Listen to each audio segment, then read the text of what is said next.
Graphics workshop of Farida চ্যানেলে সবাইকে স্বাগতম। আজকে আমরা একটা ছোট্ট ড্রয়িং করবো, একটা মানুষের ছবি আঁকবো, একজন ছেলে মানুষের ছবি। আজকে আঁকার জন্য আমরা চতুর্ভুজ, ত্রিভুজ, বৃত্ত এবং স্ট্রোক এই টুলগুলি ব্যবহার করব। উইথ টুল একটু ব্যবহার করব। তো আমরা সেজন্য একটা চতুর্ভুজ এঁকে এটাকে একটু রাউন্ড কর্নার করে নেব। রাউন্ড কর্নার করার জন্য আমরা এই যে এখানে এই পয়েন্টগুলিকে রেফারেন্স পয়েন্ট বা বেজিয়ার পয়েন্ট এগুলিকে ক্লিক করে ভেতরের দিকে মাউস ড্র্যাগ করলে একটু রাউন্ড শেপ হয়ে যায়।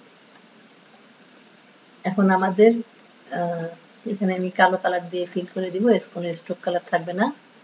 আমি এটাকে একটা কপি করে রাখবো, পরবর্তীতে এটা আবার কাজে লাগবে, একই মাপ থাকবে, সে কারণে এটাকে আমি পাশে রেখে দিলাম। এখন আমার নিচের অংশটুকু, রাউন্ড অংশটুকু বাদ দিয়ে দিব, সে কারণে অনেকভাবে বাদ দেওয়া যায়। আজকে ডাইরেক্ট সিলেকশন টুলের সাহায্যে এটুকু সিলেক্ট করে কিবোর্ড থেকে ডিলিট প্রেস করলে এটা এরকম হয়ে যাবে। এবার আমি দুইটা বৃত্ত আঁকবো।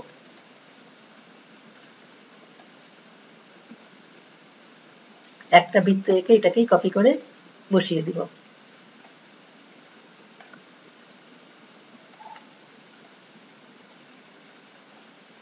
এপাশে একটা এবং অল্টার এবং শিফট ধরে এপাশে আরেকটা।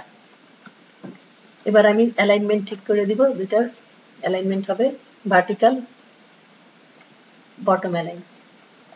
ব্যাস, এখন আমার একটা ক্যাপের মতো হয়ে গেছে, এটা মানুষের ক্যাপ, গ্রুপ করে ফেললাম। এবার আবার এটাকে নিয়ে আসবো, এটা থেকে আমি মানুষের ছবিটা আঁকবো। সেজন্য আবার এবার আমি উপরের অংশটুকু ডাইরেক্ট সিলেকশনের সাহায্যে সিলেক্ট করে কিবোর্ড থেকে ডিলিট করে দিব এবং এটার কালার আমি চেঞ্জ করে দিব। মানুষের যেরকম কালার মানুষ আঁকতে চাচ্ছি সেই কারণে এই ধরনের একটা কালার দিয়ে দিলাম। এবার এটাতে আমি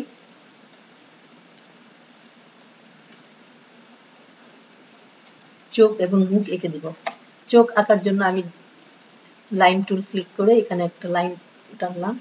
আমরা উইথ টুলের সাহায্যে এটার একটা প্রান্ত একটু চওড়া করে নিব। এটা কালো রঙের হবে, কোনো ফিল কালার থাকবে না, শুধু স্ট্রোক। এখানে উইথ টুলের সাহায্যে একটা মাথা একটু সামান্য একটু চওড়া করে নিলাম। এবার আমরা এটাকে পেন টুলের অ্যাঙ্কর টুলের সাহায্যে এটাকে একটু বাঁকা করে দিব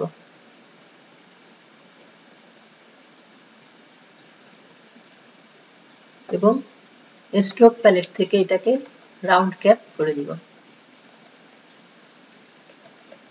ব্যাস, ভ্রু আঁকা হয়ে গেল।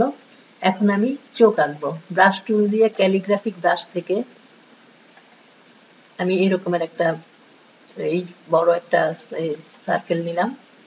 এখানে এটাকে ক্লিক করে চোখ এঁকে দিলাম। একটু মাঝখানে একটা সাদা পয়েন্ট থাকলে আরো দেখতে ভালো লাগবে, সেজন্য এখানে সাদা কালারটা নিয়ে নিব।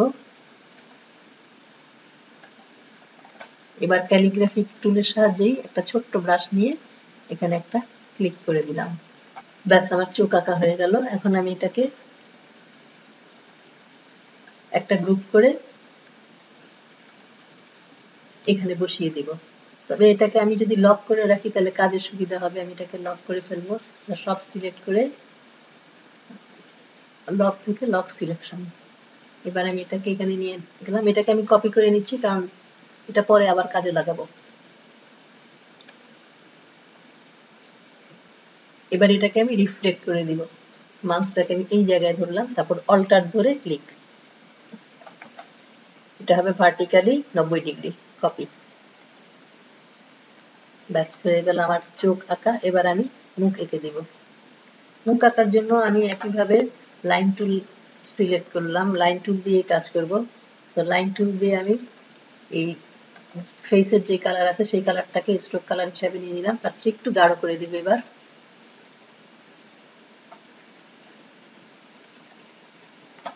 এই লাইনটাকে আমি উইথ টুলের সাহায্যে মাঝের অংশটা একটু মোটা করে দিব।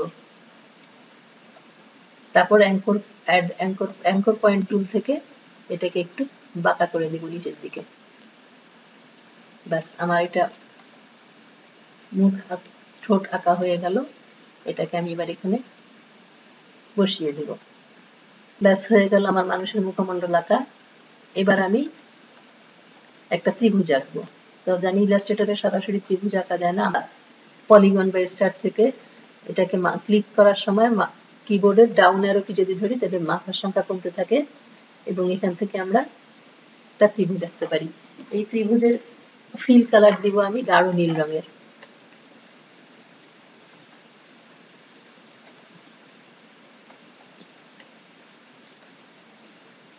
একটা স্ট্রোক কালার দিব, কালো রঙের স্ট্রোক কালার দিয়ে দিলাম। এবার এটাকে আমি রিফ্লেক্ট করব। রিফ্লেক্ট টুলে ডবল ক্লিক দিয়ে হরিজন্টালি কপি। তো উপরের অংশটার কালার আমি ফিল কালার সাদা রঙের করে দিব। ফিল কালার নিয়ে এটা সাদা রঙ করে দিলাম। এবার এটাকে একটু ছোট করে দিব, দৈর্ঘ্য প্রস্থ সব দিক থেকেই। অল্টার এবং শিফট ধরে যদি এরকম করি, মাউস ড্র্যাগ করি, তাহলে এটা একটু ছোট হয়ে গেল। এবার এটাকে আমি এখানে বসিয়ে দিব, আর এটাকে আমি রাইট ক্লিক দিয়ে সেন্ড টু ব্যাক করে দিব, অ্যারেঞ্জ সেন্ড টু ব্যাক। এখন উপরের যে সাদা ত্রিভুজটা আছে এটাকে আমি একটু ছোট করে দিব, কারণ এই পাশে দিয়ে দেখা গেলে এটা ঠিক হবে না। এটাকে আমি যেন দেখা না যায় সেই পর্যন্ত ছোট করে দিব। তো এটাকে সিলেক্ট করে অল্টার আর শিফট ধরে আমি এরকম চাপিয়ে দিতে পারি। আর অ্যালাইনমেন্ট ঠিক আছে কিনা এটা আমরা ঠিক করে দিব। অ্যালাইন থেকে